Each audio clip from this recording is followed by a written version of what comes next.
Live. All right. Okay, folks. Good evening. Good evening. Good evening. Good evening, everyone. Thank you all for being here. Once again, the Woodson Banneker Jackson Bay Division, UNIA ACL Rehabilitating Committee 2020 is presenting to you this Freedom Friday Forum on today, January 27th, 2023. It should be very interesting, highly topical. And we have some guest panelists who are very knowledgeable in dealing with this matter of Ayiti in the clutches of imperialism. So, but before we get into introducing the panelists and getting fully started, let me do what is normal for us in opening the Freedom Friday Forum. One is doing the official pledge to the flag of the UNIA ACL. And I will do the reciting, and you just, if you know it well, you can do it in your head. Okay. The official UNIA pledge to the flag. I commit my body, mind, and spirit to the protection, defense, and security of the red, black, and green. I dedicate my life to the redemption of Mother Africa and the liberation of our scattered Black children. I accept for myself and my descendants the teachings of universal African nationalism, and I promise that our children will be instilled with the purpose and knowledge of themselves as African people, in order that the cause of our struggle will neither falter nor fail, until all Black people are free and united through one God, one aim, one destiny. And of course, we also have to let you in on another thing, and that is we are a government with a constitution. The constitution of the UNIA and ACL, which was promulgated in the year 1920 by our ancestors who were active at that time. And I will read to you so that you will understand what they did and what we are all about, and in following in their footsteps, what we must do. The Universal Negro Improvement Association and African Communities League is a social-friendly, humanitarian, charitable, educational, institutional, constructive, and expansive society, and is founded by persons desiring to the utmost to work for the general uplift of the Negro peoples of the world. And the members pledge themselves to do all in their power to conserve the rights of their noble race and to respect the rights of all mankind, believing always in the brotherhood of man and the fatherhood of God. The motto of the organization is one God, one aim, one destiny. Therefore, let justice be done to all mankind, realizing that if the strong oppresses the weak, confusion and discontent. Sorry, I thought I had muted myself. Confusion and discontent will ever mark the path of man, but with love, faith, and charity towards all, the reign of peace and plenty will be heralded into the world, and the generations of men shall be called blessed. Therein lies the preamble of the Constitution of the UNIA ACL. So let me come towards introducing to you our panel on this forum dealing with Ayiti. First, I must make an announcement that Sister Eugenia Charles will not be on because she has either laryngitis, but she has an issue with her voice at the moment, and has asked that she be excused. But we do have with us Brother Neta Freeman, and if our good sister Jemina Pierre is on, I would like to hear her indicate. I'm not seeing her name, so. Well, she was waiting. I don't know if she can come on now. I don't know. Oh, Hopefully she'll join us because I can't hold this down. They're the experts. Eugenia and Jemima was like, I defer they're to the them. most. They're my guides on what's happening in Haiti. Yes, yes. And I know we just got to have somebody here dealing with this. Let's see. I know Eugenia did have. I could tell that I spoke to her earlier. She did sound like she had something like a cold or something, and I know her voice wasn't the same. So Right. it doesn't surprise me when you said that. But hopefully, oh yeah, she's not able to. Mhm. But I don't know. I hope we can get Jemima. I don't. Let me see. Let's see if we can get Sister Jemima back on.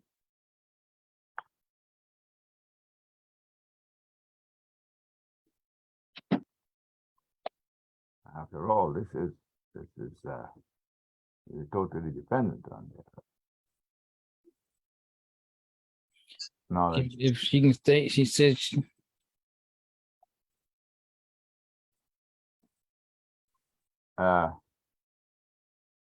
said she's getting back on. she'll have to. If she can. She won't be able to do the whole time, but we can just have her a little bit. Yeah, log out and log in. Yeah, all right. Well, it is a difficult subject matter to deal with if you don't have folks who are Versed on top of the things and are definitely versed with the issues. So do you want to? Well, Maybe there was a well, I can start saying some things here, dealing with some issues here.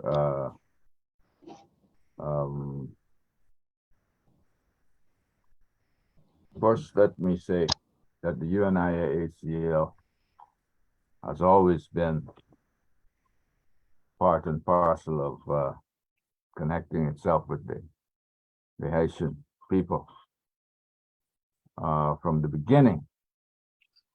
And that period of time when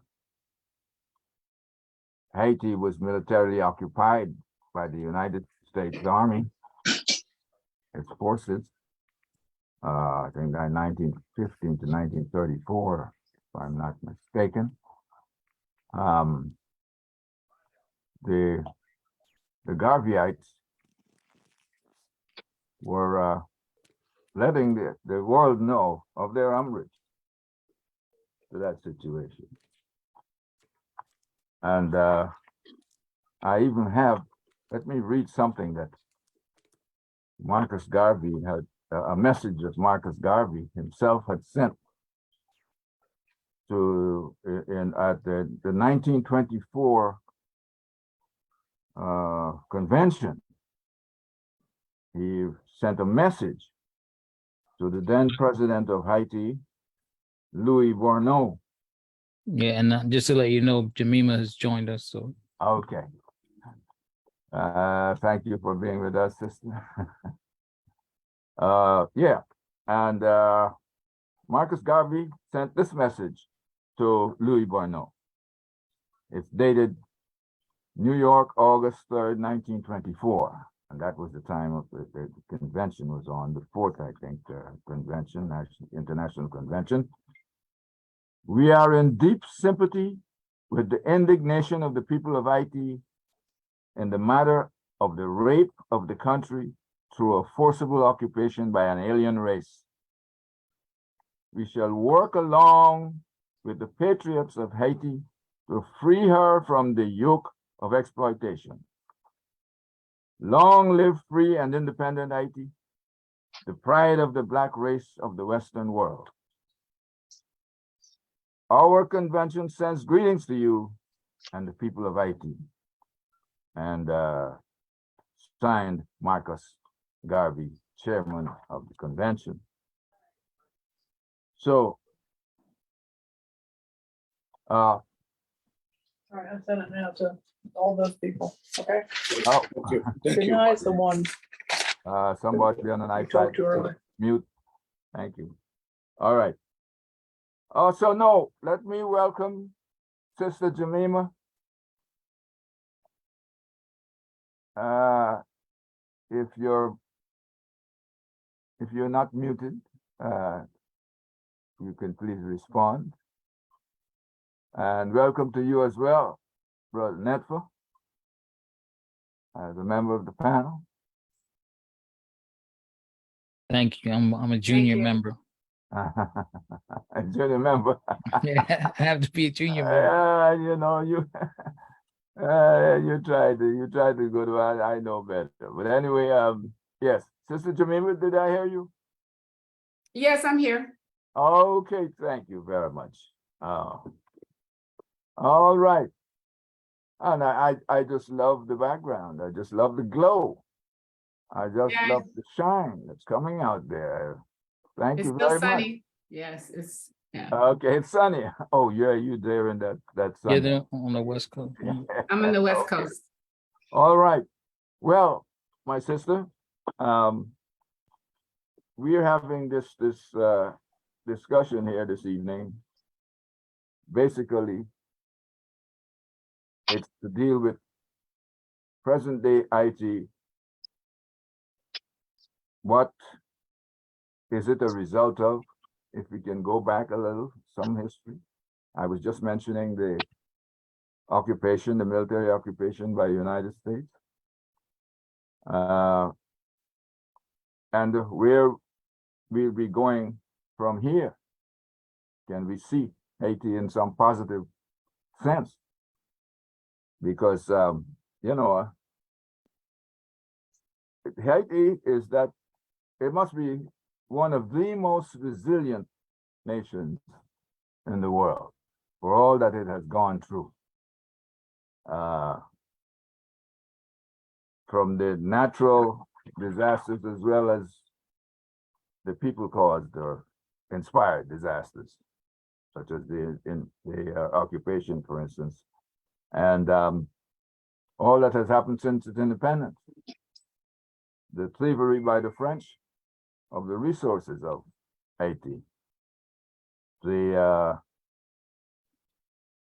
different things that has happened after its independence because of the sanctions by the United States and others, the blockade, so to speak.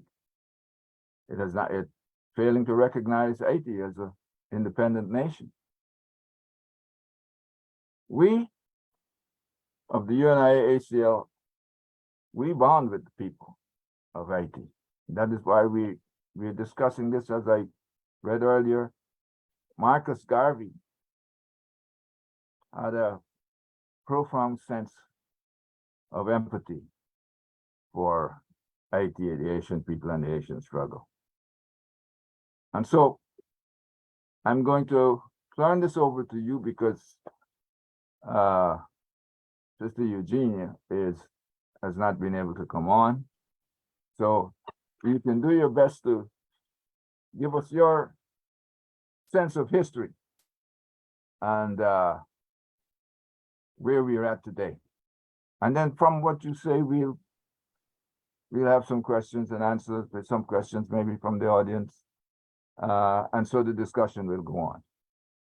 So I give you the floor, Sister Jemima. Okay, that's a big charge. Um, Hope not too think much. about, yeah, all Okay. this history. But you know, the thing it's interesting that you saw Marcus Garvey writing to the Haitian president while during the first occupation. And it's interesting we're talking today when Haiti's under another occupation. And that occupation, which most people don't know, began in 2004, when in the late 2003, when representatives from France, Canada, and the US met in Canada, in Ottawa, and decided that they needed to get rid of Jean-Bertrand Aristide and get rid of Haiti's government, first democratically elected government. And so by late February, almost 19 years ago, the paramilitary troops that the US were funding and housed in the Dominican Republic started coming into the countryside and brutalizing the communities. And then by February 29th, US Special Forces landed in Haiti, went to the president's house, forced him onto a plane, and flew him to Africa, to the Central African Republic. And so most people don't know that that's when the occupation began, because by that afternoon, there were hundreds of Canadian and US troops in Haiti taking over and putting down any protest against the removal of Haiti's legitimate president. At the same time, I don't know, you know, US regime change works in the same way that it works in other places in the region and on the African continent, by funding supposedly student groups that they were doing. They've been trying to destabilize the Aristide government since 2000. And I don't know if your audience knows that Aristide was deposed. That was the second coup d'etat against him. The first one, CIA coup d'etat in 1990, 9 months after he got into the office. And then when he became president again, there was this concerted effort using so-called opposition groups to create disturbances. And so 2004, they sent Aristide on a plane to Africa, and immediately through the UN Security Council, they were able to get a Chapter 7, what they call a peacekeeping deployment to Haiti, which basically, you know, legitimized this coup d'etat by France, Canada, and the US. And so by July, you had this multinational, multiracial group of thousands of military officers and tanks and guns and some and things occupying Haiti. So, and then this is around the same time that they set up what they call the core group, which is a group of mostly European leaders or representatives that basically decide what goes on in Haiti. And so what you have from that moment is just Haiti being a vassal state. 2004 on the UN occupation, which is what we call it, was a Chapter 7 because they could use force. They put down a lot of protests. They killed thousands of protesters, and then UN brought cholera to Haiti, which killed 40,000 Haitians and sickened 1 million. And right now the Haitian lawyers are still in court because they raped so many women that there are tons of children left behind by the UN forces. So the big forces left, the larger part of the forces left in 2017, which was, by the way, led by Brazil. The military part of the UN occupation was led by Brazil. They left in 2017, but the UN office stayed there. And so the UN office, which is under a new acronym, still makes all the decisions. So whatever Security Council meetings that you've seen, especially in the past year, it's because it's the UN office that calls for these meetings. And so one of the things that we need to ask is what jurisdiction does the UN have to have a core group in an office that's still acting in Haiti, that's making all the decisions. The other thing is it's the UN office with the US and the vassals and the core group that basically handpicked the so-called prime minister, the de facto prime minister that we have in Haiti after the assassination. And they're doing everything they can to support him. And so when the other president, it's through the UN, through this occupation, that you have the Tête Calais political party that came into power after the earthquake in 2010, after Hillary Clinton flew in. And there were first round elections, and she did not like the final. So she forced the Electoral Commission with the Organization of American States to change the ballot to put in Michel Martelly as the second place on the ballot. And then they managed to get this political party that they funded and put into place, which has caused all kinds of problems for the Haitian people. And Michel Martelly really ruled terribly and never really called elections. And so we went from, we don't have, you know, at this point, after Michel Martelly, Jovenel Moïse came into power, had the same situation, was trying to remove subsidies from the people, and the people were protesting the undemocratic nature of that government and the fact that the US imperialists and its vassals were causing so much damage to Haiti. There were protests against him, and then he was assassinated. And it's been known that this prime minister that was put in place was not actually sworn in when this president was assassinated, but the US government, Biden sent a high-level delegation, and they met with the core group and decided that Henri would be prime minister. So he's been handpicked, and he's been handpicked to do a lot of things. So the protests that we've seen in Haiti, they've been protests in Haiti nonstop for the past 20 years around this. This summer, there were renewed protests precisely because the US and the IMF wanted the Haitian government to remove fuel subsidies from Haiti, which basically overnight tripled gas prices. So what you have is a bunch of there were weeks of protest, and the mainstream press, of course, focuses on young men with guns, said that these were gangs, as opposed to really thinking about the fact that people were protesting the fact that the US forced fuel subsidies in Haiti. And we can talk about the long history of US basically trying to suppress Haitian workers by keeping wages down and so on and so forth, because Haiti is a big manufacturing hub for the US and for Canada. So we can talk about the economics of it in a little bit, but so where we are now is this de facto prime minister installed by the US and the UN asking for foreign armed intervention, supposedly because of guns and gangs, but no one is asking, for example, how it is that this so-called poor country can have 500,000 high caliber weapons floating around the country. So how are these guns getting in, who's paying for them, and who's fomenting the violence? And so, you know, what we say in the Black Alliance for Peace in particular is that the crisis of Haiti is a crisis of imperialism. It's a nonstop meddling of the US, the UN, and France and Canada in the affairs of Haiti, and the consistent attempts for 219 years to keep down Black people and Black self-determination. So I'll stop there. And I don't know if Neta wanted to add something, and then we'll open it up to, you know, more questions. I mean, I don't, you know, this is not really I defer to you. I don't know what to add to that. I think it was a good overview. I'm not much on I don't know a lot about that. Well, I know a lot of it, but not more than what most people know, you know, so that was I wouldn't have been able to give that presentation just now. Yeah, well, that's okay. Well, let me ask a question that maybe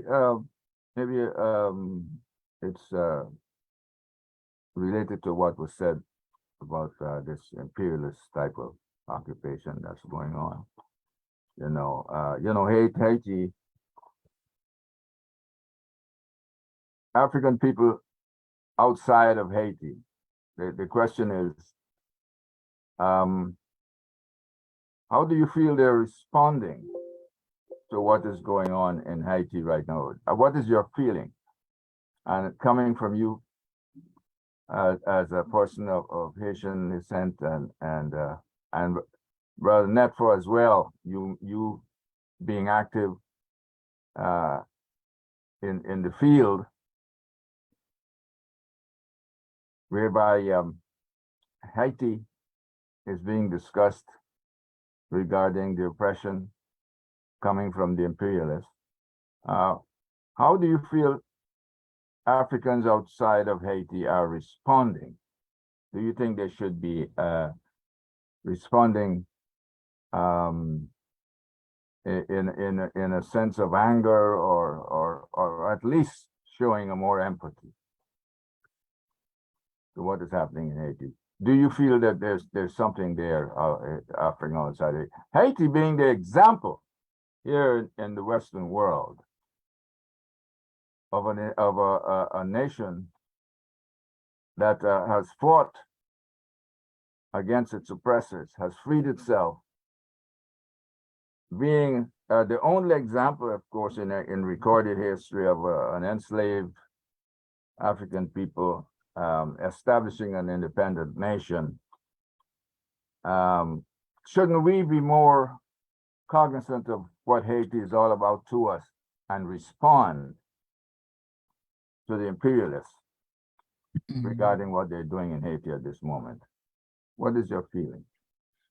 Well, I think definitely that we should. I mean, Haiti should be an example for us. It should be, you know, and the fact that we, as an African people and really humanity, owe the struggle and the resistance of Haiti throughout the decades, even say centuries, a debt to humanity.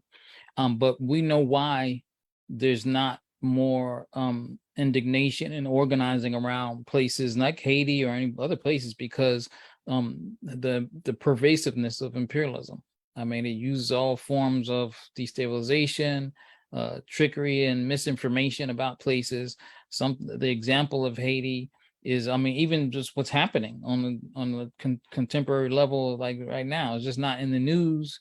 There's, you know, there's ways to make people ashamed of Haiti. So en masse, we don't have our people responding in an organized way around any of our issues. And so I think it's clear that we should. And if we had examples and, you know, if people knew the history of Haiti and even how people right now in the streets are resisting a militarized presence, you know, and how the conditions, really the conditions that African people face around the world, but in certain places, while they may have certain distinctions in terms of intensity and form, the essence is the same. So people understood what was happening and why, you know, Haiti's not looked, you know, not paid attention to. Then it would give us a sense of inspiration and also be able to look to some of the forms of resistance that they were able to level despite being subjected to the most intense forms of repression. Right. And I'd like to add, I think, you know, and one thing you can distinguish between the governments, especially in the Caribbean region, and the African governments, because they all participated. They sent soldiers to occupy Haiti during the so-called peacekeeping mission, and they were part of that violence. And so we can distinguish between the states and the local people on the ground. And so one of the things you have to remember is that this demonization of Haiti has been going on for 219 years. If you look at newspaper reports around the Haitian Revolution, you'll see the same kind of images of like bandits and gangs and these violent Negroes, you know, killing whites and killing each other. And you have that down to the ages, down even during the first occupation, even when you had the Kako movement against the occupation, they presented them as these savages. It's the same thing that they presented against when people were protesting against the removal of their president Aristide. And so there's a shame, I think, especially for Black populations outside of the US and in the Caribbean around Haiti. I think they think Haiti is too Black and too linked to voodoo, because that's, you know, and so they see these, you know, Haiti's like the Africans of the Caribbean. And so there's a really stereotypical view of Haitians among Black people. So to them, whenever something happens to Haiti, it's an embarrassment to them. And I think that's one of the reasons why there's an internalized racism, I think, of Black people. I think that's one of the reasons why they don't have empathy. The other part is just the media images and the propaganda around Haiti makes it seem like there's something distinctly wrong with these people and that they shouldn't be treated like other Black people, right? So we have that. I mean, we have the propaganda now. If I told you most of the things that you saw on TV about Haiti is a lie, you would be surprised, but it is, right? But the images are there, right? And that's why you should never believe images, because we know how they represent us on the media here, right? So you know, whatever protest there is called a riot. They call you a gang, even though we know the biggest gangsters are, you know, the imperialists, these white imperialists. And so we know that. And so I do think, but then politically, there's been a problem. There's been complete mistreatment of Haitian migrants, for example, by the Black nations, by Jamaica, by Barbados, by a lot of these, Trinidad and a lot of these places. And most recently, what's scary is the fact that the US and the UN has been trying to get an armed foreign occupation group. And they don't want to, the US doesn't want to send its own soldiers. So they've been trying to get the Bahamas and Jamaica, these neo-colonial governments actually send their soldiers. And you have the Bahamas and Jamaica agreeing, saying they're ready whenever the US wants them, they're ready to send armed military force to Haiti, which should outrage all of us, right? And but that's not to say that there are not groups within these countries that are sympathetic, that are Pan-African and understand the larger contradictions of imperialism. But the reality is, I think Black people have bought into the 219 years of ideological warfare against Haitians. Mm-hmm. And I'm sorry, can I go ahead? I want to shift to be like I want to shift to interviewer mode. Hey, I got a radio show, so I'm sorry. I'm gonna ask Jemima a question. Go ahead. All right. Instead of trying to come up. But Jemima, can we talk about like the current let's zoom out and give some more specifics to what this imperialism is that we're talking about, the structure of it, the core group, and the role of the United Nations and all that stuff. I know you touched on it already, but if we can give people more of a detailed explanation. So what's happening now, every time there's a meeting with the UN Security Council in Haiti, you'll see who's there. It's these white people, the core group representatives, the racists, the very right-wing racists, the president of the Dominican Republic, which is there's a whole catastrophe in the Dominican Republic in terms of the way that they're denationalizing people of Haitian descent, killing a bunch of people and deporting a bunch of people from the Dominican Republic. But what's happening is that's why I say Haiti's under occupation, because the people that make the decisions about Haiti is the core group. And the core group was first convened in 2004 during the occupation under the UN Security Council that led the invasion. And the members of the core group, even though the initial formulation it has fluctuated, but it's always the same people. So it's Brazil, Canada, France, Germany, Spain, the US, the European Union, the Organization of American States, and the United Nations. So these are representatives from all of these groups. And they're basically, at first they were set up to coordinate the various branches of this occupation that started in 2014. But then it's work at, now it basically, it has no term limit, but now it decides everything that goes on in Haiti. It makes a decision, it calls UN meetings, but it wants to.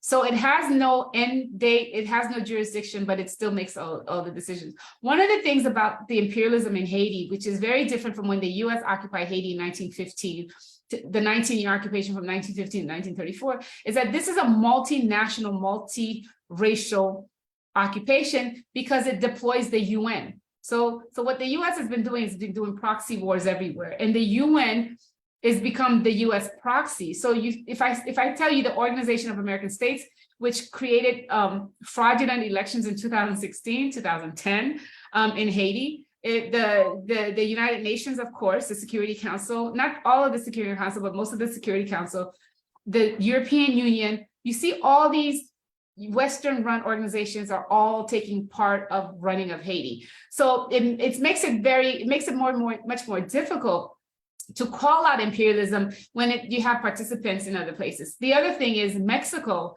these leftist governments that are rising in the region actually participate when it comes to Haiti, that leftism just goes out of the door. So you have Lula, who agreed to lead the occupation, and Mexico, who was the chair of the UN Security Council these past 2 years, was the one actually writing the policy on Haiti and the one with the US asking for foreign armed invasion of the country. So when you have countries with people of color, countries with Black nations participating in under the auspices of the UN, it's a different kind of occupation and makes it very difficult for us to understand how imperialism works, but that's how it is working in Haiti. So Haiti becomes a laboratory for different modes of occupation that the US is trying on the rest of the world, using proxies, using places in the region, and so on and so forth. Yeah, and if you you mind if it must be very frustrating, brother Net. Make a comment. No, it's this not is frustrating. this is why you're on here, because I, you may not have, but you've been on programs where you've dealt with a lot of this stuff with, and you're part of the Black Alliance for Peace as well, of which Sister Jemima is, and you both have discussed some of these things. And so what may be missing in some of your discussions is why I think you being on the panel is worth your being on the panel, so that you can at least precipitate some discussion on some issues. So let me ask this question. Now it must be very frustrating for at least most Haitians who are progressive in thought and who would want to see their country being free of this oppression and being free to govern, having their own governance, to have all this stuff coming down on them. Where do we look to see where these people are operating, in a sense, to put that kind of a situation in place? And when I say that kind of situation, self-governance, self-reliance, self-determination of the Haitian people. Who do we turn to? In your opinion, where do we go? Well, I think it's difficult to know who to go to, because the history around Haiti is just so terrible and people don't have an understanding. So for example, the Caribbean, Central American and Caribbean states met these past 2 days to set a new agenda to have self-determination in the region, to go against US imperialism. And what do? They invite this illegitimate prime minister to the meetings, and then in their like 133 list of things that they want to do, basically gave voice to the US invasion and occupation of Haiti. It's like sending a military force to Haiti. So they're supporting that. And so part of it is, I think people don't understand what's going on in Haiti because it's been so hidden. And it's hard for them to see what's going on. But also the US has been successful in completely dismantling the Haitian state. What I mean by that is that we went from 7,000 elected officials in 2004, right at the beginning of the occupation, to 0. As of last week, Haiti has 0 elected officials, no mayors, no members of Congress, nothing. Haiti is being run by this one man that they're using to prop up, who's not elected or anything. So who's not even a president. Haiti has not had a president for more than a year. And we have 0 elected officials. And so when I say Haiti is a laboratory, just how effective, with the consent of the international community, how effective the US has been in dismantling the Haitian state, removing any opportunity for us to actually come up with our own solutions, then you see how difficult it is to come up with solutions. Now, I have to say that it's not that people haven't tried, for example. I mean, because the reality is, right when Jovenel Moïse, which is Haiti's illegitimate president before he was assassinated, there are groups, a bunch of different accords, groups of, civil society groups got together, and they had, they lay out a plan, a transition team. The US completely, the one that most people talk about is the Montana Group, which is a group of, various organizations, political parties, and so on and so forth, that came together, had a 2-year plan for transition to elections and so on and so forth. The US completely got rid of that and has been solely supporting this unelected person. So I think what needs to happen for people who are here in the US is to start asking questions and to start asking, their representatives here, groups here, why is it that when it comes to Haiti, that they can let US and Western imperialism have a free pass? The other thing is we need to get rid of the core group. We need to get all these foreigners out of the country and let Haitians take care of themselves, because they can. And so I think that's where it is. I think the thing that needs to happen, we need to get that boot off of our neck. And then, people they know how to take care of themselves, but they just haven't been allowed to take care of themselves, for the past at least 30 years. It's kind of how they do. If you really think of how the conditions in Africa, they've created something so terrible that what Jemima just suggested to us seems daunting. Let the people, oh my God, but there's so much violence and everything there. We need something, but then that just keeps people going back to some kind of massa. But we have faith. We know that the people will can solve their own problems, and people think that there'll be a vacuum if the imperialists are gone. But nah, I mean, our people. It's the imperialists who bring the violence. Like, let me just tell you, if you say that there are all these arms in Haiti, they come through ports that are owned by, and people don't even realize this. We have like this Haiti has this oligarchy, about 10 families that run things. They're non-Black. Most of them are, light-skinned, white, Levantine families that own the ports. That's how you get the guns into the country. And so, one of the things that's fascinating during listening to the UN Security Council meetings is China saying, well, why don't you guys put an embargo on the guns, on gun coming? But they don't want to, because why? They use the guns. They pay these young men, right? For them, they want to foment disasters, foment violence in the country so that then they can come in and be the saviors. And so the biggest gangsters in Haiti are the US government, the United Nations, the Organization of American States, and the core group. Yes. It's frustrating now. I'm listening to this. Oh, okay. Let me okay, so I've been shooting off my mouth and let me see if I can get someone from the audience to ask a question or make a comment. Who's that, Baba Moses? I had Baba Julius up first, PG, but I'll let you go after. I think the power of the imperialists, one is their connection to their resources, which are our resources.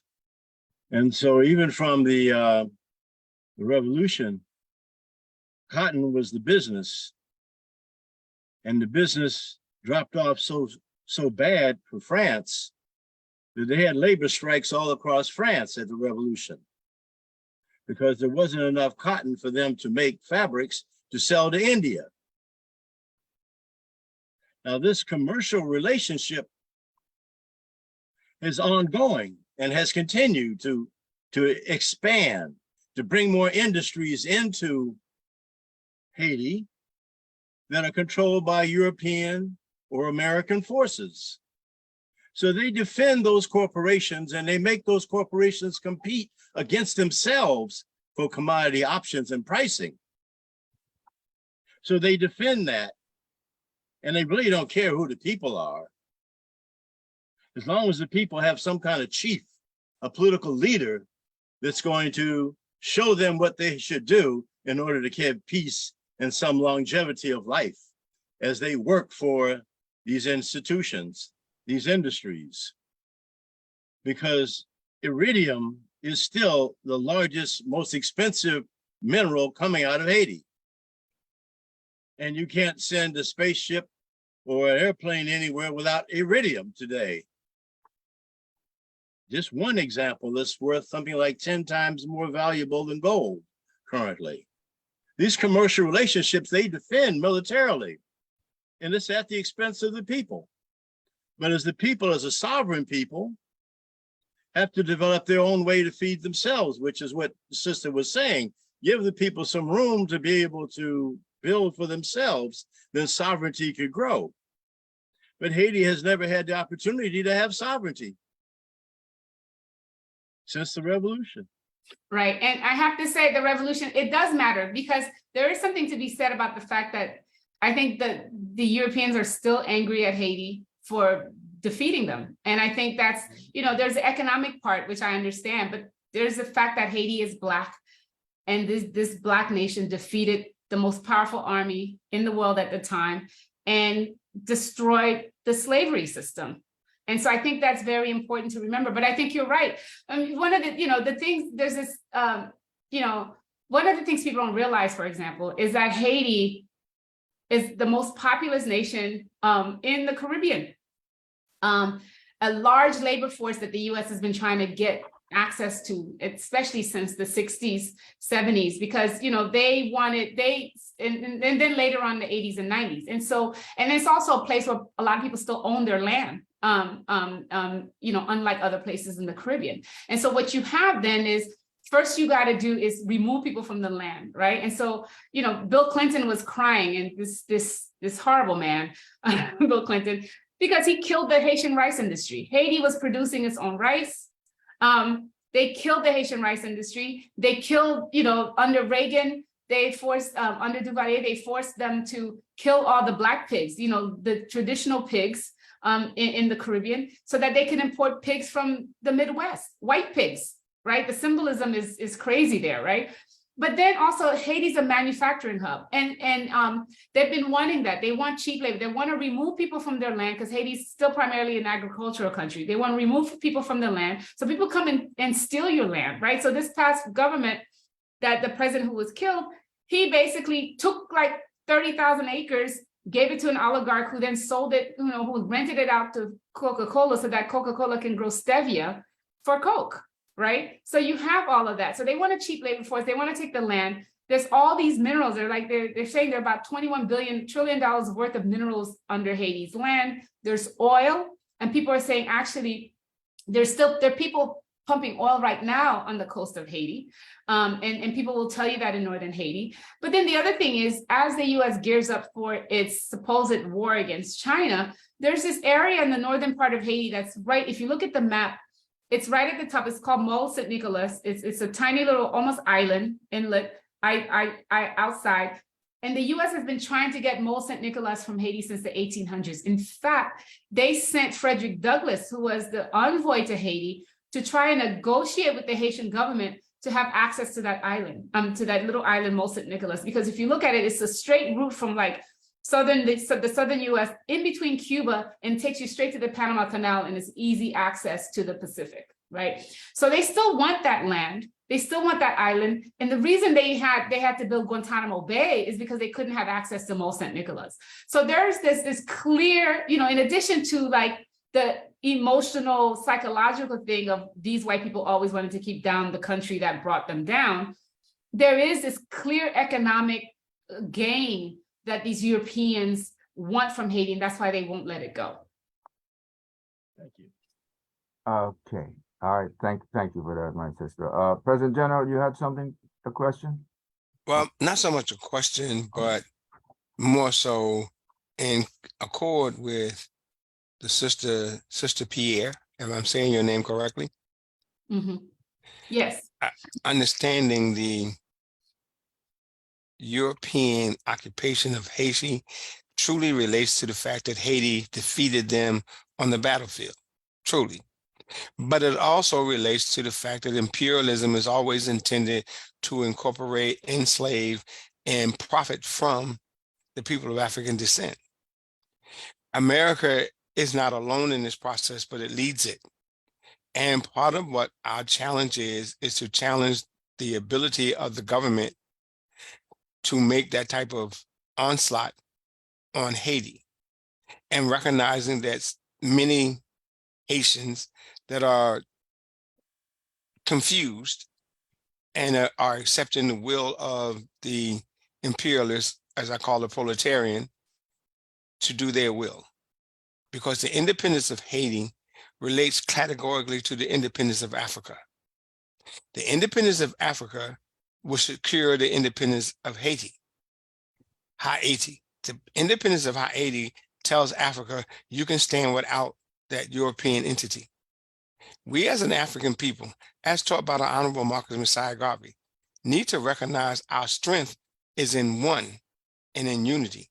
And also our strength is in understanding the issues as the sister presented, and therefore making the type of political statements and political moves that address those issues. We can no longer consent to stand by and allow the imperialists, America, France, England, and all those other white countries to go without being challenged, to go without being called to the table. Unfortunately, in the UN, there are 54 African nations. We are truly not recognized as a nation, but at the same time, we need to have 54 voices say, get your hands off of Haiti. Thank you, sir. I see another hand up. Brother Paul? Yes, there's a couple of things. My good sister mentioned about the fact that the United States in 1980 ordered the government of the Duvalier to kill every Creole pig in the country. And one has to understand what did that really mean? Well, at that period of time, the majority of the population of Haiti was in the countryside. And in the countryside, you had two forms of currency. You had the Haitian goods and you had the Haitian Creole pig. Most people know that an adult female pig could have as many as 36 piglets a year. And so people use those piglets as a form of money in the countryside to barter with. Help to pay for kids to go to school, help to pay for a doctor bill or a funeral bill or whatever. And then when you killed all those pigs, you took away the one main source of income that the people had in the countryside, forcing the people to feel that they could no longer support their families in the countryside, and many of them abandoned their land and moved to the city. And if you looked at the census, you would realize that the Port-au-Prince went from 600,000 residents to well over 3.5 million in just a few years after the killing of those pigs. Now, the result of that meant that, in fact, that there were people who were no longer in an area where they could grow food, because you can't grow food on concrete and asphalt. So that put Haiti in a position where it had to now import food. And it made a major difference in the economy of the Dominican Republic, because now Haiti is importing food from the Dominican Republic, is importing food from the United States. And to do that, often you have to use US currency. So what do they use to get to US currency? Well, then the Haiti meant that they had to either sell products from their factories or sell products from the raw materials that were in the country to acquire, just like they've done in Africa, to acquire the actual US dollar to feed the people living in those cities. Not only was Port-au-Prince grew in population, but Au Cap and many of the other major cities inside of Haiti grew because of the killing of the Creole pig. This is a kind of a tactic that the United States has used throughout Africa. And that is forcing countries where their bulk of their population end up in their cities, where they can't grow the food for themselves, and then forced to put in a position to actually import food, which meant they had to get US currency to do that. And in doing that, that meant that they were forced to sell some of their natural resources at a very cheap price. I think that it's very important that we here in this country understand how some of the tools that US imperialism has used in places like Haiti and begin to challenge it. Now, the other thing about a large business community made up of populations out of the Middle East. If you go to Africa, you go to the French-speaking part of Africa, you will find people there from Lebanon. You will find people there, the Christians out of Lebanon. You'll find people out of Syria. The same thing is in Haiti. If you go to a major grocery store or a bank, you often see people of Arab descent in control of that, because France used those particular Arabs, whether it be in Africa or whether it be in Haiti, to be the go-between between them, their businesses, and the businesses on the ground inside of Haiti. And so you find even the owners of many of the factories inside of Haiti being of Arab descent. And so I think that what we have to begin to understand here in the United States is that a basic truth is, if we cannot defeat imperialism this close to the US border, how are we expected to defeat the imperialism all across the Atlantic Ocean? And so for me, Haiti is a very important battleground. The people of African descent in this country need to pay serious attention to, and to begin to actually look at and study what the United States is doing and exposing the United States and its corruption. When the president was killed a year or so ago in Haiti, who was the ones doing the killing? Colombians.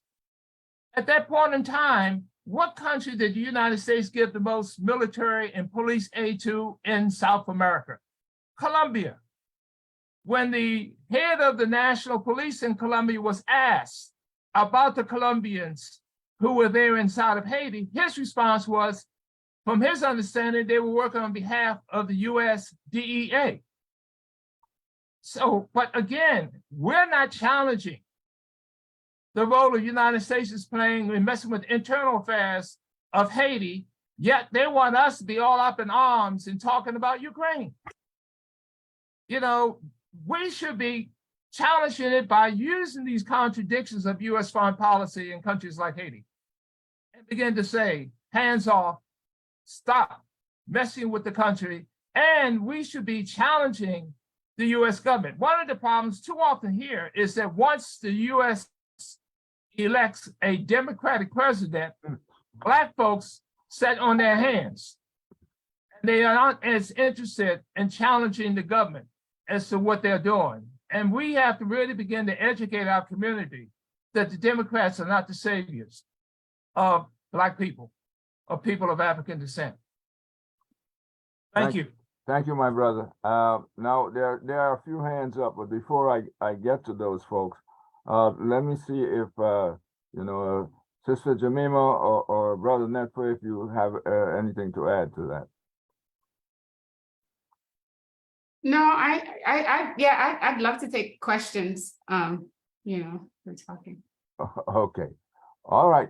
Brother Paul, you have another question? I see it. Okay. All right. Rev Julie, I see you have your hand up. Thank you so much. I wanted to thank both of the speakers to ask this question. So the collective mind within the diaspora was able to use our spiritual technology to break the hold of imperialism at one time. And between Benin and Haiti and other places within the diaspora who practice variations on Vodun and Ifa and Yoruba, as we begin the process of talking about the foreign policy that is attached to our traditional belief system, and I don't have a better word, but the supremacy of African consciousness, the Blackness, or as Baba Senghor says, the Blacktricity. So when we attach our power and our collective love for one another into a mental system that has to prevail. So how do we engineer a method of projecting our unique interests in the world, wherever we may be, and combining that with Candomblé, Lukumi, Santeria, and the elements of Christianity that are derived from Vodun and Ifa? How do we work that into a political system that makes change in our favor inevitable? Thank you.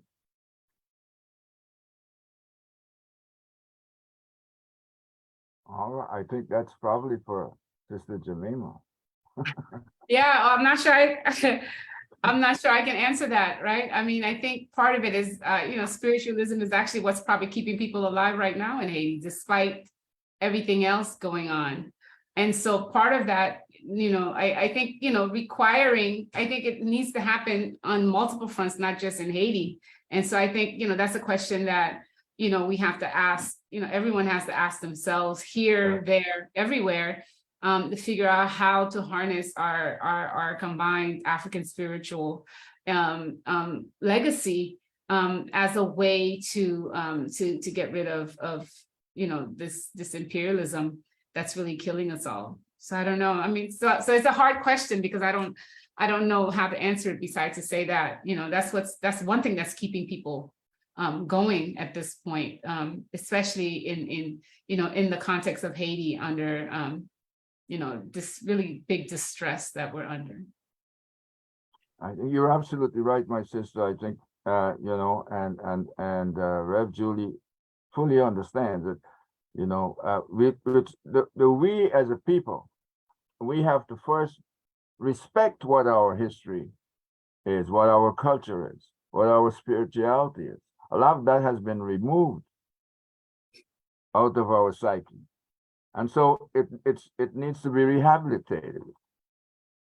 And so, you know, it will depend on most of us bringing to our people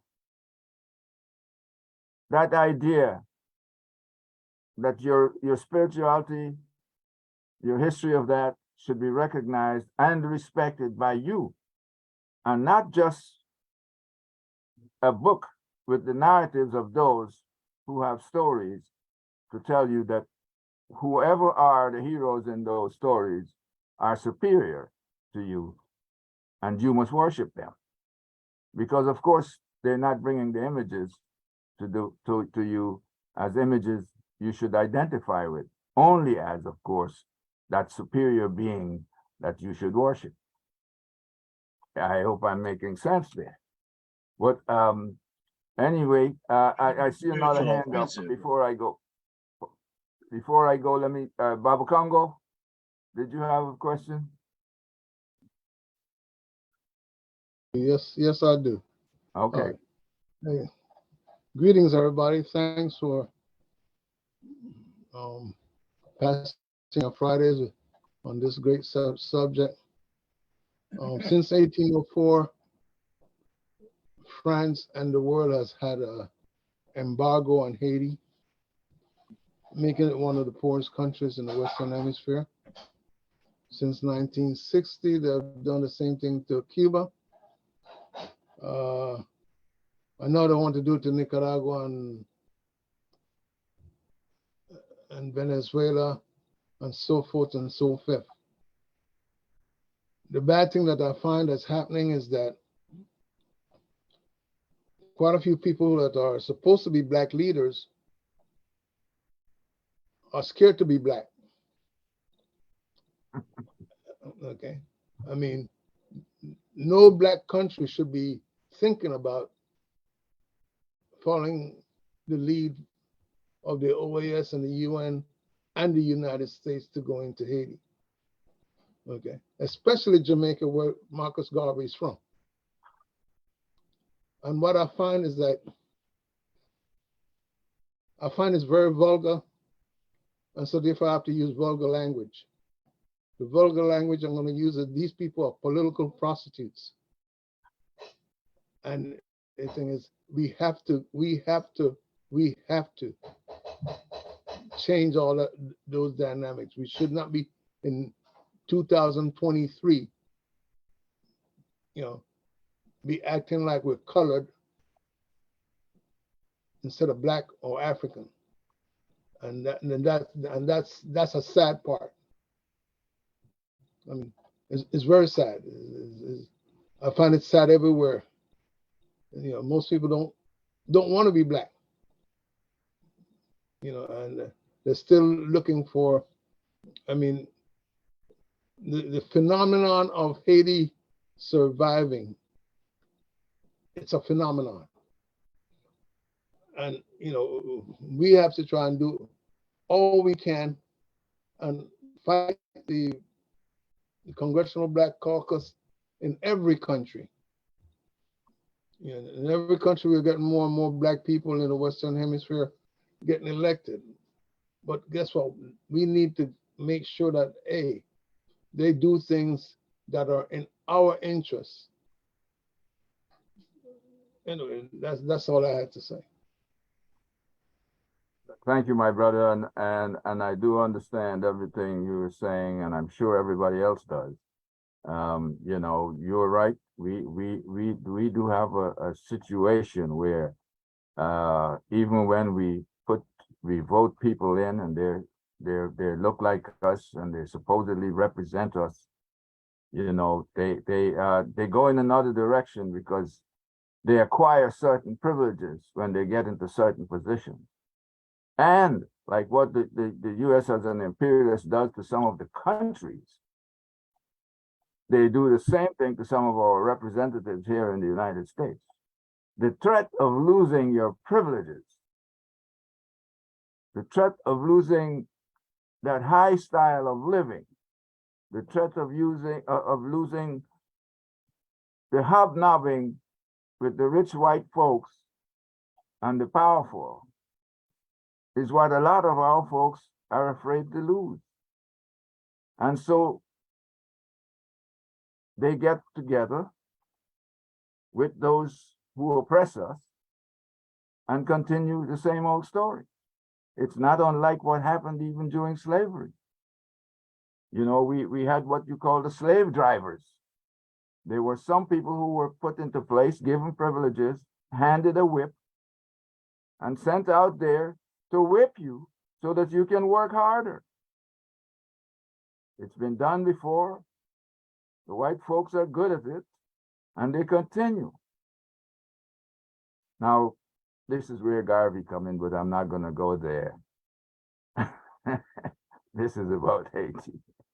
And hopefully, Haiti will someday be able to remove itself from this oppression, this knee on the neck situation where it's being strangled by US mainly, US imperialism. Now I have a question, and I hope somebody can ask, maybe you, I'm not sure, Sister Jemima, there was this issue of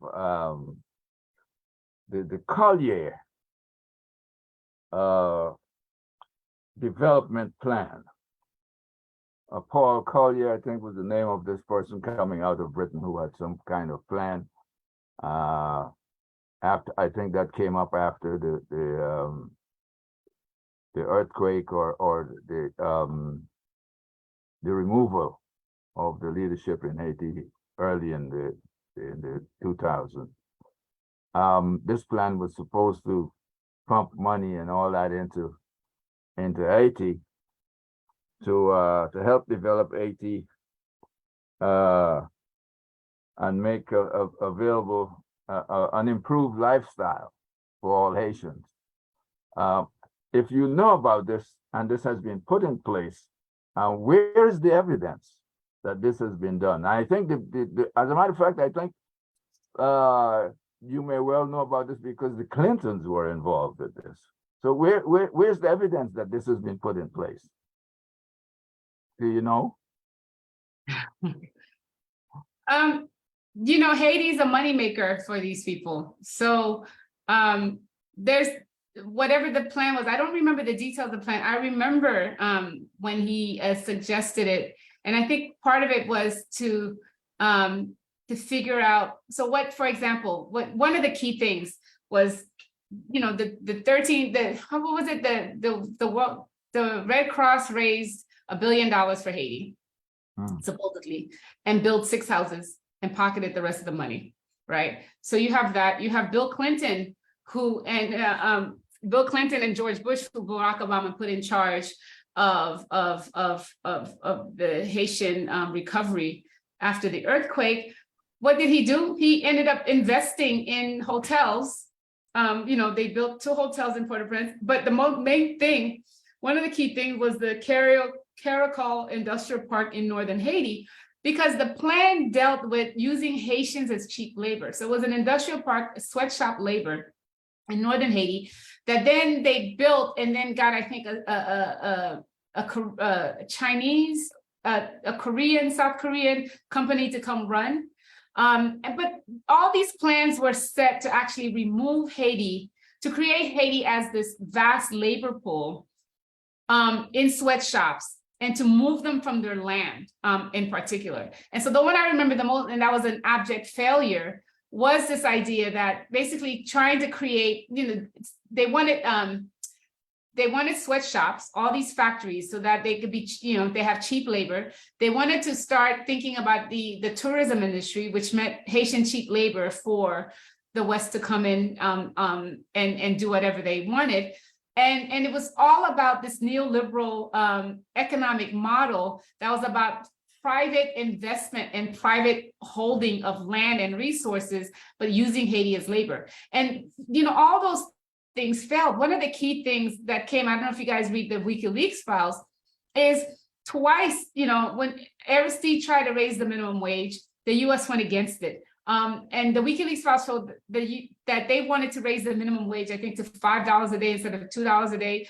And it was in, the US envoy went to Haiti and said, this cannot happen, right? And so the plan itself was this neoliberal model that was all about creating a labor pool for foreign ownership and cheap labor. And that is an abject failure, because after a while, Haitians don't put up with a lot of things. And that's the thing. I think one of the key things I think people don't realize, the reason Haiti is in crisis is because it hasn't sat down and taken everything that they've been trying on it.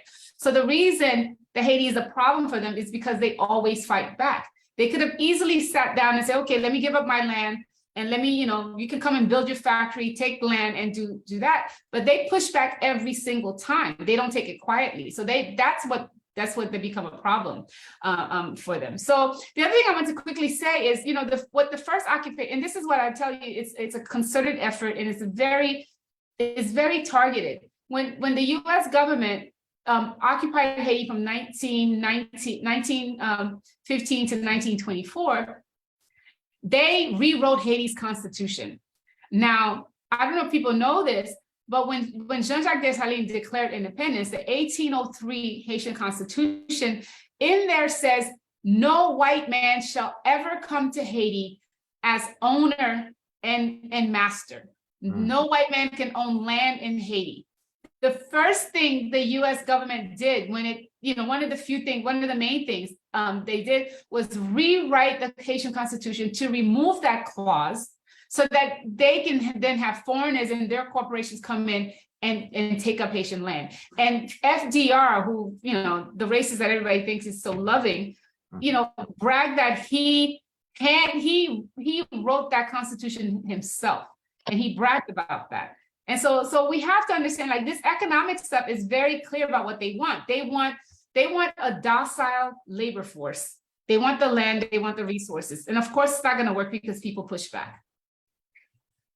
This is why we do have to have forums like this, because, what you're saying here is what should be discussed every day among our folks, everywhere, because this is a sad situation where, there's a certain feeling of helplessness, as some, the frustrations and everything that's happening, it's being exposed in Haiti. You're talking about the young people with guns and all that. Right here in Southeast DC and in other parts of the United States, it's the same kind of frustrated action that is coming out of our people.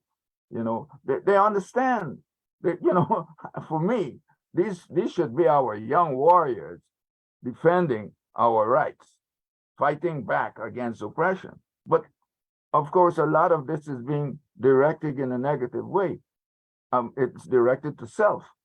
And but it's obvious that we need to take a stand.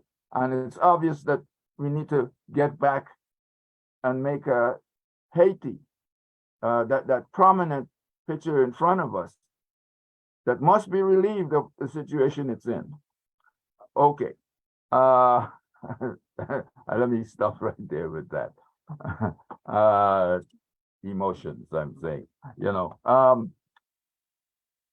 being of Haitian descent, being Haitian, and being so young and going through all this,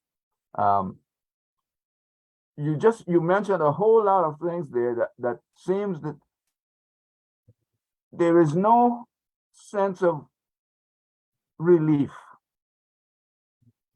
in the near future. Because when I did ask about who should we turn to, You know, there's no clear answer.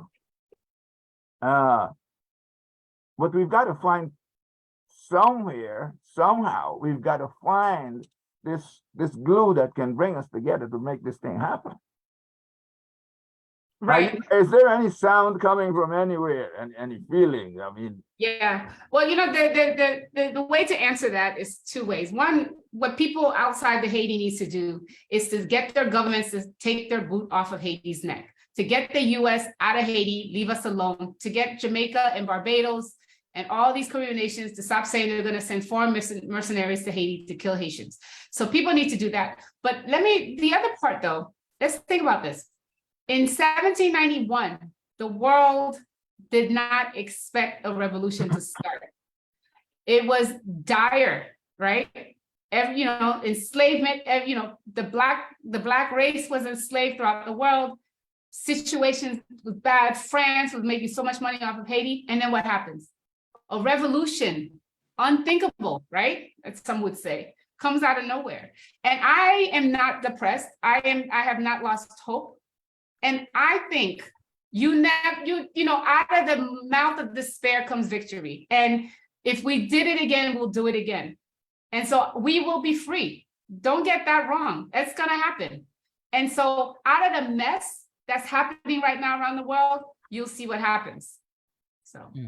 And if I can add, and I want to add into it, and if I may also end what I'm going to say with a question for Jemina, because I think it goes into, well, is it, and your question, Baba Mosi, is applies to our situation all over, right? African people are oppressed and how we're going to get free, you know, and that we shouldn't tire of saying what Kwame Ture kept telling us, but maybe we can take an advantage. He always said we got to organize.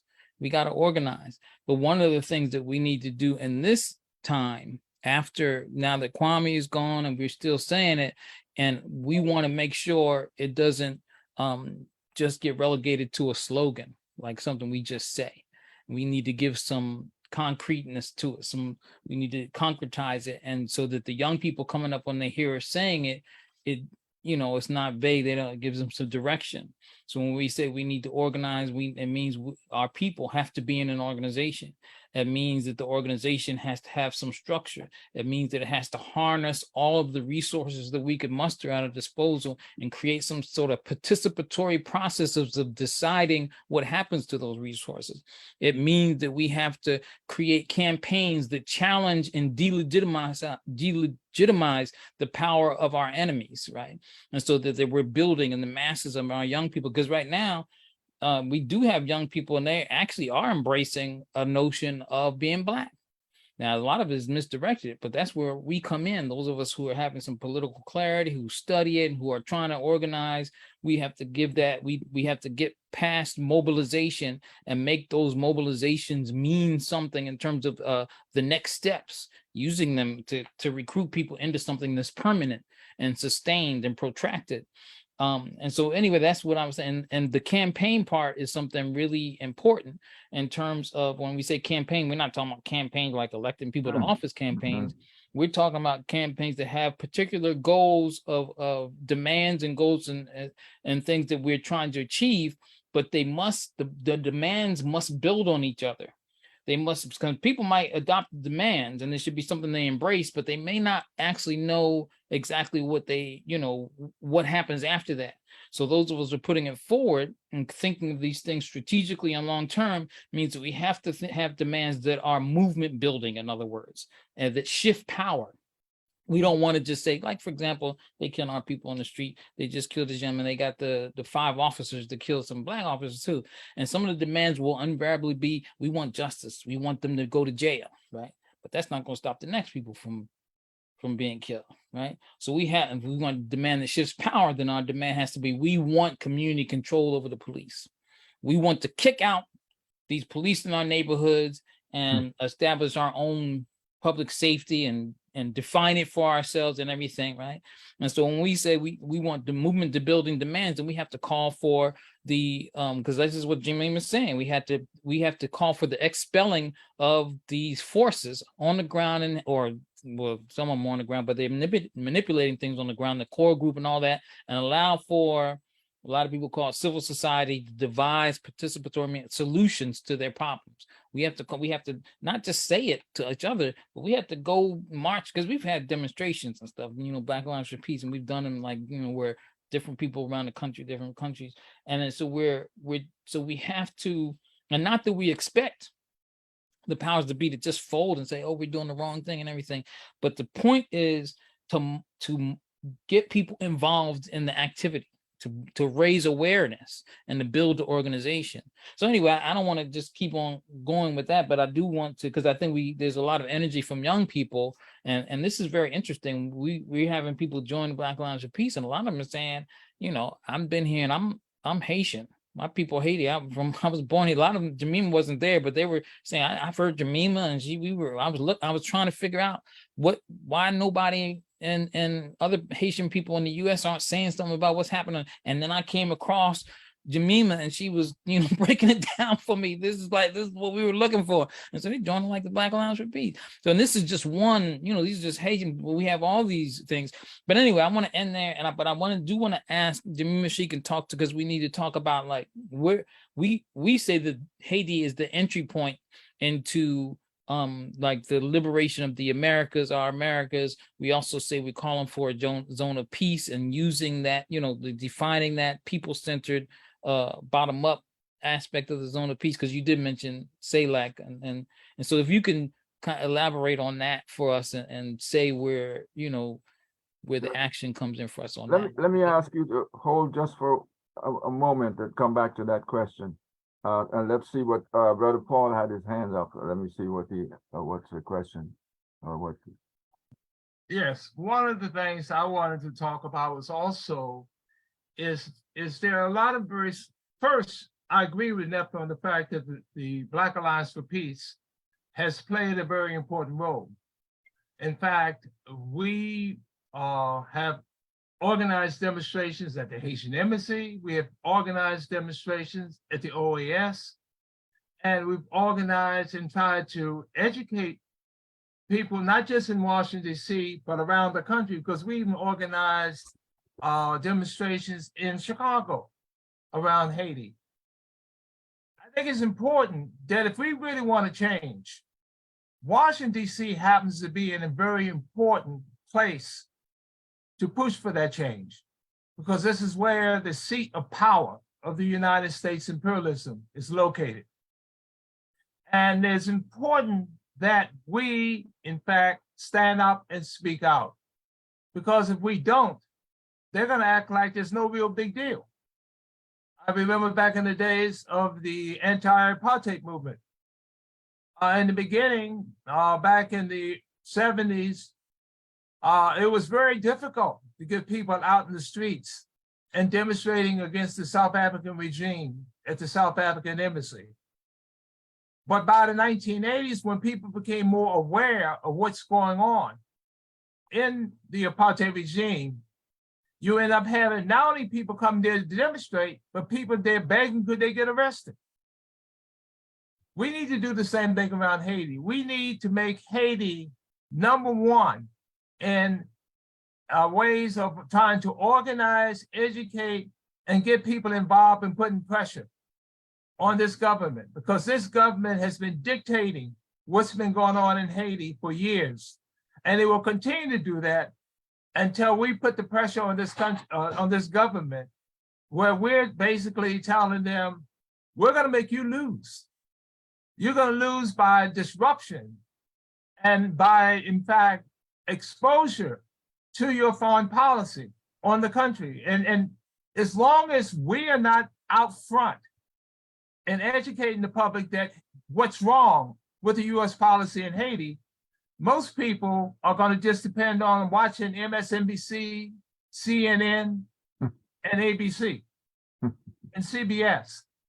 And so it's very important that we work in a collective way to really bring to the people of the United States the importance of Haiti and why we should demand that US foreign policy must change. Now, most people are not even aware, probably on this call, that the fourth largest US embassy in the world is located in Haiti. And I can tell you for sure, it wasn't built there to give out visas. It was built there because the US government has been running the government of Haiti and they need that much staff to be housed. We need to really help people in this country understand what is going on in Haiti. I've been fortunate enough to have been able to go back and forth into Haiti over 20 times since 1995. And I can tell you for a fact, Haiti in many ways is a fairly well-organized country, but you have tremendous odds against those organizations. You have all kinds of money being pulled in by the corporations as well as governments who want to rob the living daylights out of Haiti. We need to stand up as people of African descent and say no to it and work together collectively. And one of the beautiful things about the Black Alliance for Peace, it is an alliance. You're not just joining it as a single organization. You can join it as an organization and giving support and help strengthen our visibility as we challenge US foreign policy and OS policy inside of Haiti. And so I would highly encourage that you go to our website, Black Alliance for Peace, or to our Facebook page, and look at ways of how you can get involved with this struggle and supporting us and supporting Haiti in challenging US imperialism in Haiti. Thank you. Thank you, Brother Paul. You know, I love Black Alliance for Peace myself, and you know, I must thank you for that shameless plug for the Black Alliance. I'm joking, my brother. But you know, it's good work, and I do agree that it is necessary for us to come together to pressure. But I feel that we need to pressure those. You mentioned government. We need to pressure those people who supposedly are representing us. They're representing, okay, a community or some congressional area. But then they mean those areas that they do represent, most of the time, it's a majority African area or a majority area of people of color. And those are the people we need to put some pressure on. We should not just be putting them again and again and again and again, and they're doing nothing for us. They, like I said before, they've gotten used to the kind of life they're living. They've gotten soft, and we need to put some pressure on them. We need to tell them plain and straight, if you don't do certain things, I'm going to work hard to remove you from that office. Otherwise, they're not going to listen to us. They're going to keep doing the same thing. There's some of them who talk to them about West Papua. They've not even heard of the place. Or they may be lying. But I'm saying it's the same thing with Haiti. You don't tell me they don't know what's happening in Haiti. They do know. They watch what's happening to Haiti, people of Haitian descent or Haitian refugees on the border. They know what's happening in Haiti. They're causing that situation. They need to get out there and stop doing this thing to keep the political machine in power. They should represent us. A constituency that they're supposedly representing is what we need. Our needs is what they should be representing. In any event, I do agree with you, my brother. It will take a coalition of forces, and to do like what we did regarding the apartheid question, and put some pressure on so that we can get some things done. Now I'm gonna. It's time is going, and let me see if there are anybody in the audience who would like to ask a question or has something to say. about what we've discussed so far tonight. And let me just say, because Jemima might be too polite to say, but I know she's got to go. Oh, she okay. told me to. So you she's might got to want to go. ask people to keep it brief. Oh, okay. But you know, she's here, and she's got to go. But let me say to her, I thank you very much, my sister, for being on with us tonight. You know, I did get the word that you would probably only be around for half the time, but you stayed with us, and I do appreciate you hanging in there. And I hope I didn't, you know, mess up whatever it is that you have going on this evening. So. Oh, no. Thank you so much for having me. I'm sorry to leave so early. Okay. Thank you. Take All care. right. Thank you, my sister. All right. Thank you, comrade. See you later. Okay. Well, you know, I'm sorry she won't be able to give it. But let me see. Is there any other question? Because yeah, Dr. Chenzerai had her hand up for a while, and where? I'm gonna take mine down because I wanted to speak to the sister. Oh, I'm sorry. Where I don't have you on. I don't see you on the screen with your hand up. Now I see it, but and I didn't see Dr. Chen's hand either. I apologize. Okay, so you said Dr. Chen's had her hand up. Greetings, greetings, Baba Mosi. I really just desire to just show support for what has been offered thus far, and I really just was encouraging our viewers, our listeners, to recognize that a number of organizations have been involved in offering support to Haiti in different layers, in different ways.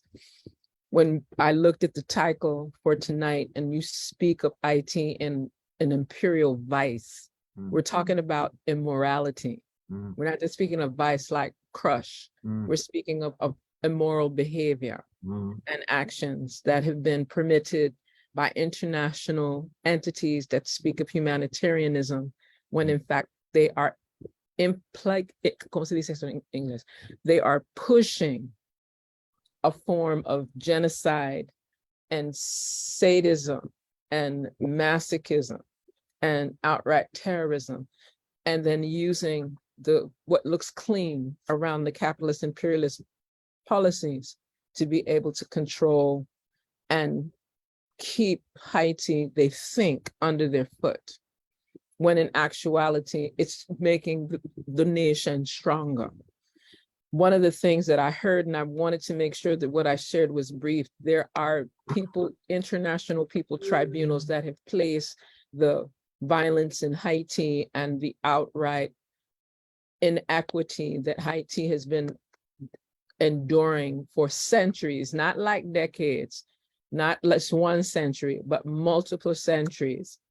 And persons have reached that place of intolerance, hence the layers of criminality that are exposed everywhere.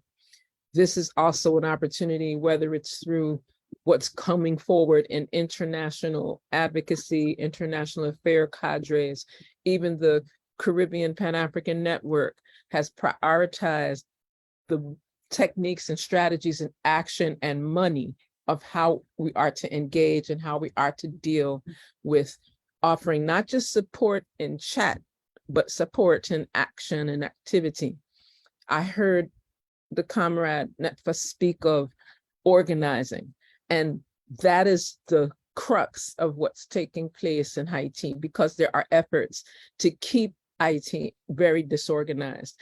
And there are forces, even in the neighboring Dominican Republic, that are being crushed for supporting. So I need persons to get clarity on that, because all the Dominicans don't do a particular hatred towards Haiti, because we know in real life, the entire island belonged to one set of African original indigenous people. You understand what I'm saying? And persons can shift from that.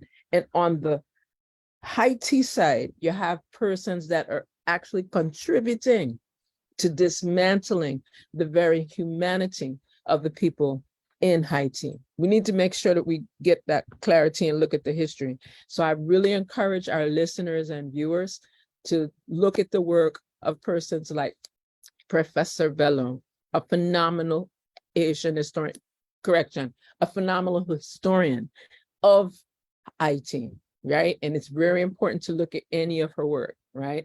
As well as Azili Danto, because there's a lot of work that they have already put in place to the point these cisterns should be exhausted. Yeah. And they're giving us not only the discussion points of how we are to engage. And you know how I like to roll. I like to roll with documents that persons can at least utilize and speak to, right? And I want to share this from our comrade Mirthan de Sums, right? That deals specifically with this Haitian-Jamaica relation and bringing this particular work in a wider space. And I want to just read this section so that we're like in the same place. So whatever organization, if it's whatever organization we're in, that is very critical that we put this conversation, not just a conversation for the sake of talk, but that we are commanding, a better word, decreeing, not even demanding. You know how the Papal Bull made a decree and people still follow it in 2023? We have to have a decree because it's what we say. It's what we gonna do. It's what we pushing forward, right? But I'm gonna use Comrade Mirza's words. There must be more than mere acknowledgement by the international community of the blatant and ongoing corrupt practices which have resulted in legitimate and chronic popular discontent that have in turn fed the crisis and political instability. The current chaos in Haiti is the predictable outcome of the accumulation of accepted endemic corrupt government and institutional practices and destructive neoliberal political and economic policy impositions, which favor foreign economic interests over those of the Haitian people. These failed policies are directly responsible for impeding economic mobility and opportunities for Haitians. The current Haitian economic model does not work for the majority of Haitians. It must be reversed to work for Haitians rather than against them. This is an opportunity to reset the compass and establish a system which truly aims to create jobs and opportunities for all Haitians. We can get over these difficult times only if the international community prioritizes Haitians and listens. It's in bold letters, listens to the will of the Haitian people. And I'm sharing that, and this is a public document. This was a public document that was prepared, and notice where I'm gonna go with this here. This was prepared last March. And I know many of us were distributing this, but it was not, this wasn't on the CNN ticker. This wasn't on MSNBC. Okay, what we're hearing is the violence, and we're hearing the other imbalance. What we're not seeing, what we're not hearing is our voice and our action and our decree. That when we speak of these things about Haiti, they should shut up. They're supposed to be in fear. You understand? It is never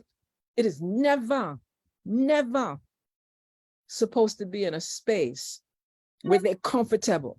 I want them to come near the airport and just start to run. You understand? Because and it's diplomatic, you know. Because when they go and blow up places, let's remember, they're saying they're doing it for the cause of humanity. So when we tell them to scatter, I heard the sister, our comrade Jemina, I heard her very clear. We need the US to get out, right? So we have to really bring that to the core so that whether it's through our engagements with one another, through these reasonings, that we take it to the next level and we begin to implement and fund. I'm gonna say it again, implement. The word I said was fund, because none of this is gonna happen for free. And it's very important that persons that truly desire to contribute to Haiti's liberation authentically, from the reparation piece, France should be shut down. France should be broke because all their money need to go into correction, protection, reparation, all of that, restitution. I don't want to forget that one either, right? It's really critical that we move into a space of action. So when I was listening, because I've been listening from the beginning, there's a significant amount of information that's been shared. I'm looking forward to us moving this into the areas of action and supporting the different organizations. There are international people tribunals that are taking place up to even tomorrow. There is the Nubian Leadership Circle that has activities with the international cadre. People need to say all of what they said today. They need to bring that so everybody knows. There are organizations, whether it's the AAPRP, the AAWRU, the UNIA, ACL, RC2020, we can go down the list. But with all of these organizations, what are we gonna do? How are we gonna change things in Haiti by like, no, no, no? And when are we ready to decree that? I'm grateful. Hotep.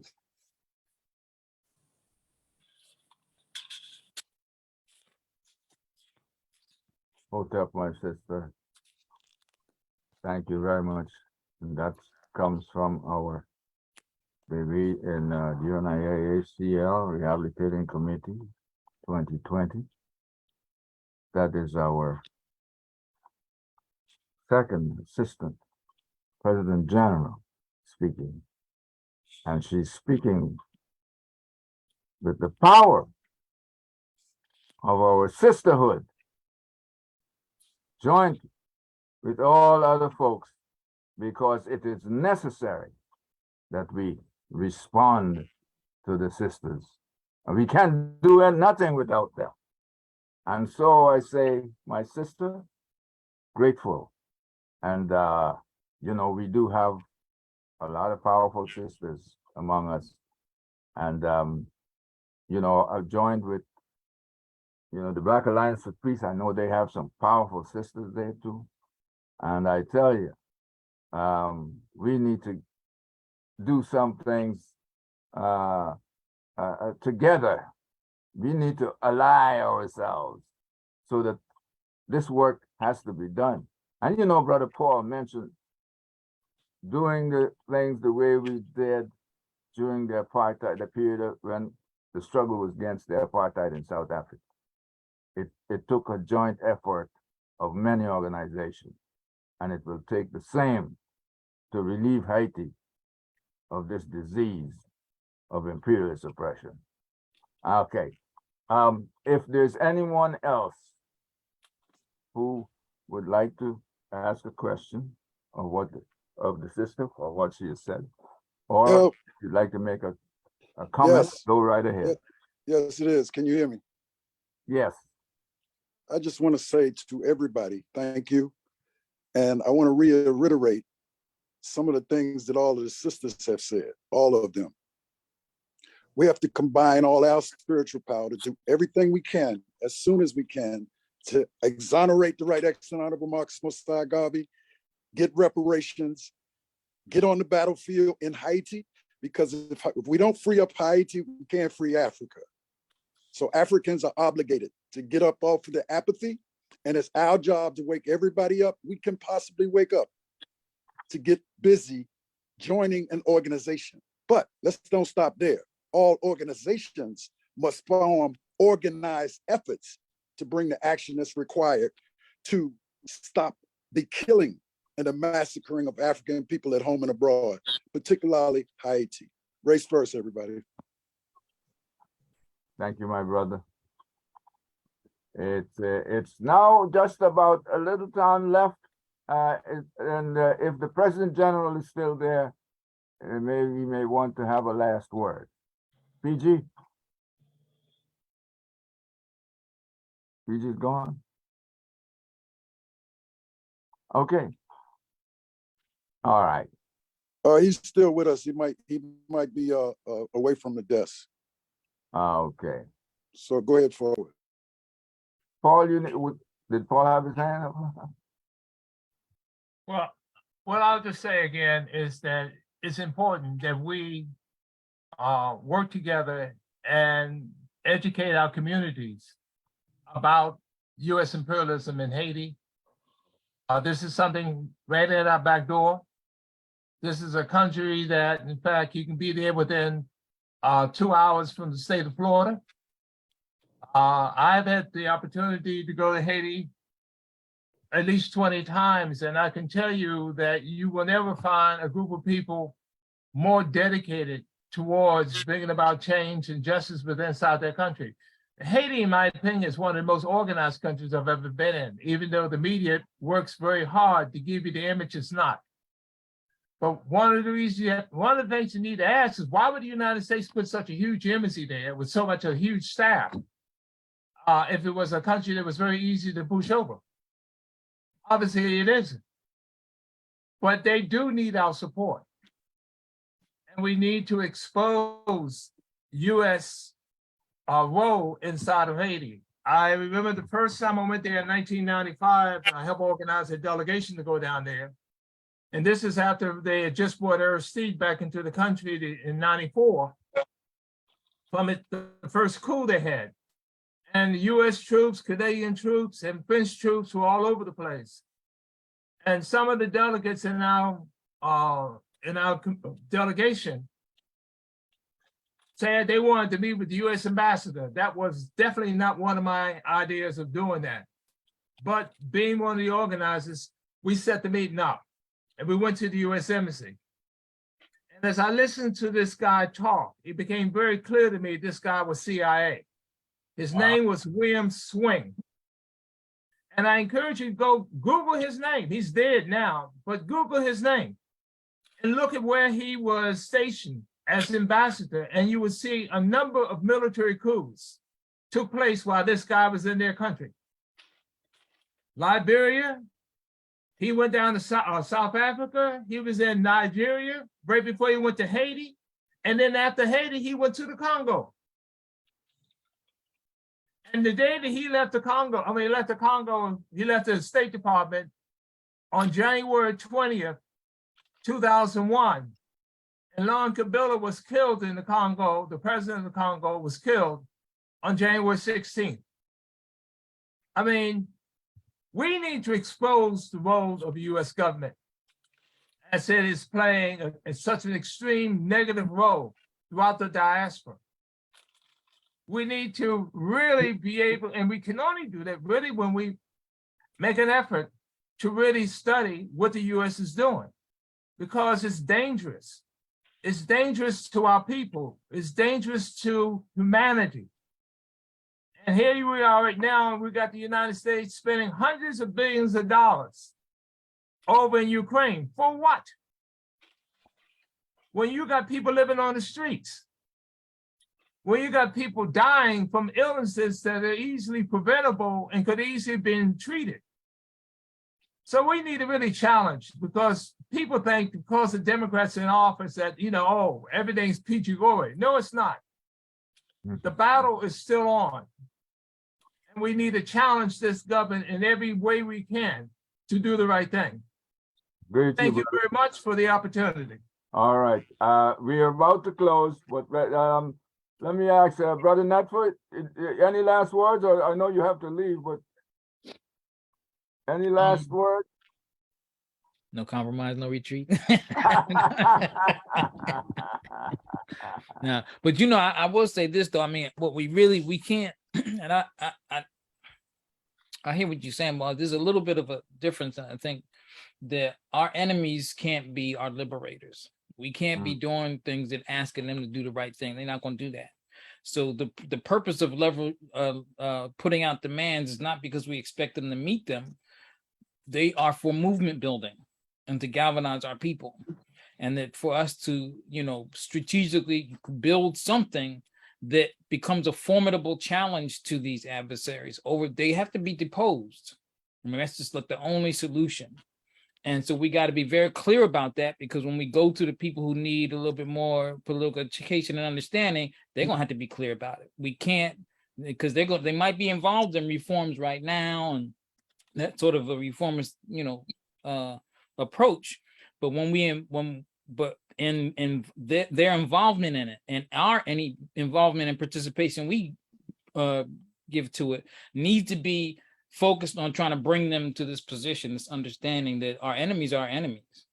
They can't be our liberators too, and that they have to be deposed. When we say class struggle and compradors, that's our enemies. They've cast their lot with the enemy, black, whatever, and so it's about deposing the people, deposing the enemies, and lifting the people up, so we're situated to be able to exercise self-determination.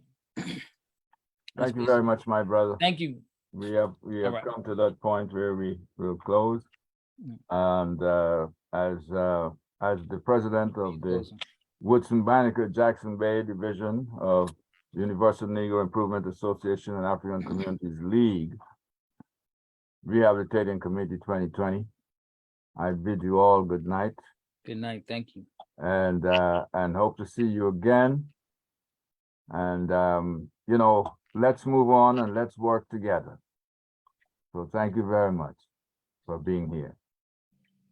Brother Paul, I like that plug, boy. I like the way you put that thing in.